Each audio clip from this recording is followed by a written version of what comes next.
What's up, everybody? Welcome to the Hawks Nest episode 4, where we'll be talking about week 2 with the 1-0 Iowa Hawkeyes versus the 1-0 Iowa State Cyclones.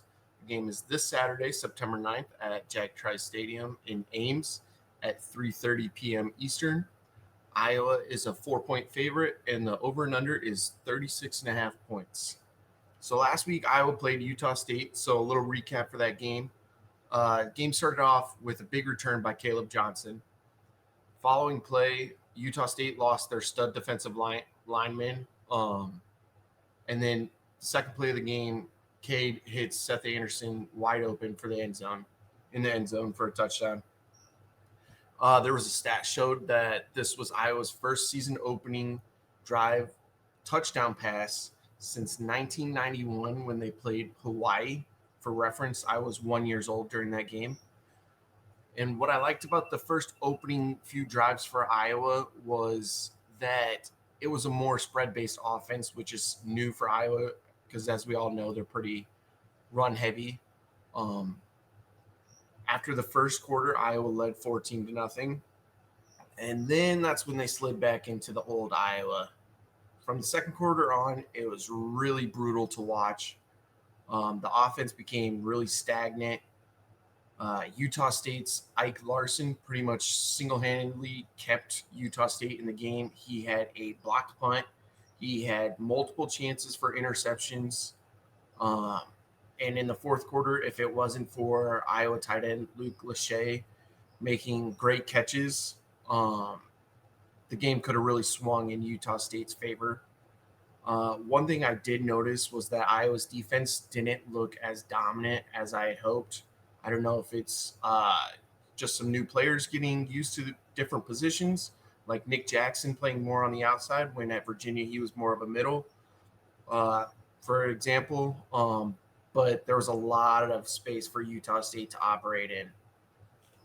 So biggest questions for Iowa heading into week 2 against Iowa State is, number one, is Cade healthy? Week 1, we saw him stretching out his quad quite a bit in the second half. I don't know if that's because it was still bothering him because of his injury prior to the season, or if it was the heat, maybe cramping, but he just didn't look himself.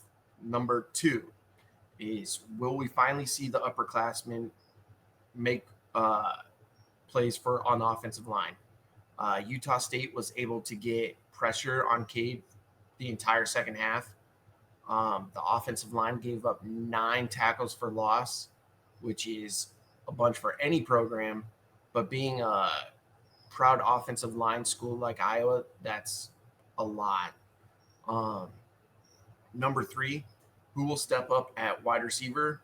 This is the second week in a row, so hopefully something happens. Outside of Seth Anderson's touchdown, there were no real playmakers.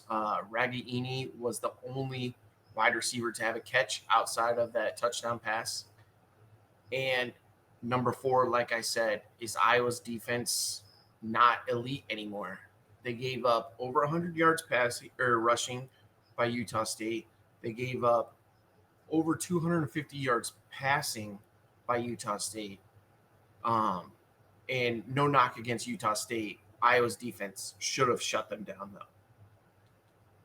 So heading into week 2 against Iowa State, we have to address the elephant in the room. The team has a combined 9 players missing due to illegal sports betting. Some of the key names: starting quarterback by Iowa State, Hunter Decker, gone. Starting defensive lineman by Iowa, Noah Shannon, gone. Starting corner for Iowa, Jermani Harris, gone this week, but he's rumored to come back week 3.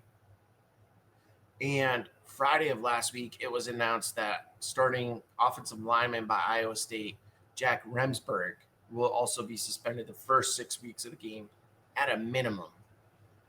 So both these teams are hurting due to the sports betting investigation. So now some of the matchups to watch for this week. The first one has to be Brian Ferentz versus the scoreboard.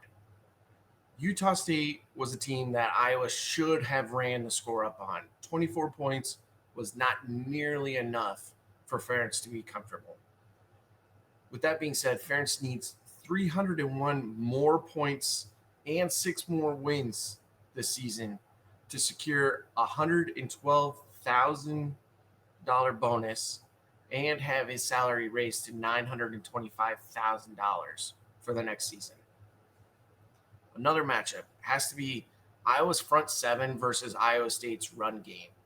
Last year, Iowa gave up 129 yards rushing, including 100 to star running back Drill Brock. This year, Iowa State has more of a backfield, with Norton being more of the bell cow, smash it in the middle of the line, with Sama being more speed, bouncing it outside. Last week, Iowa State rushed for 139 yards. And like I said earlier, Iowa gave up 116 yards rushing to Utah State, whose offensive line was not dominating. Offensive line shouldn't have dominated, I should say, as much as they did in the running game. Another matchup will have to be Iowa's corner Deshaun Lee versus Iowa State's wide receivers. Utah State picked on Deshaun Lee quite a bit with their big body wide receiver, Terrell Vaughn. Lee is kind of smaller. He's 5'10", 185. And going against Iowa State's wide receivers, they have Jaden Higgins, who is a go up and get it kind of wide receiver. He's 6'4", 210 pounds. Last year, he led the team with 58 receptions, 757 yards, and 10 touchdowns. They have Dennis Nowell, who had 60 receptions, 572 yards, and 3 touchdowns. He's more of a speed receiver, though. And then this year, they have Aiden Bitter, who is 6'2", 205 pounds. He didn't get very many reps last year, but this year he's another big body wide receiver. So I'm interested to see that matchup. And some Iowa State players to look out for. I'm going to put this out there. A lot of these are underclassmen. Iowa State is actually a really young team due to all their suspensions. And with that being said, the first one has to be Jeremiah Cooper. He's a starting corner for Iowa State. He had 32 tackles last year with 2 pass deflections.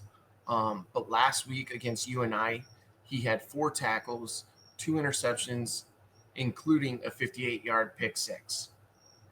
Next week, we have Caleb Bacon. He's a sophomore linebacker. He redshirted last year. Last week, he had 5 tackles, including 2 sacks. Came right up the middle. So Iowa's offensive line, we'll have to watch out for him. And third is defensive lineman Tyler Onyed. I'm going to mess up his last name. Onyedim. He's a sophomore for Iowa State again. He wreaked havoc against UNI last week. He had 7 total tackles. He didn't record a sack, but he had multiple pressures on the QB. And again, with Iowa's weak offensive line, I'm expecting Iowa State to get pressure right up the middle, be in Cade's face the entire game. But with that being said, my prediction for this game is Iowa 34, Iowa State 28. It's going to be one of those last-minute drives like it is every single year. But I think Iowa comes up in the end with the victory and brings home the Cyhawk. So with that being said, make sure you follow CFB Nation. You can find us on Twitter. You can find me, DNow_T2T. CFB Nation is at the CFB Nation, with CFB being capitalized. And I appreciate you all for watching and looking forward to hopefully an Iowa victory this week. And as always, go Hawks.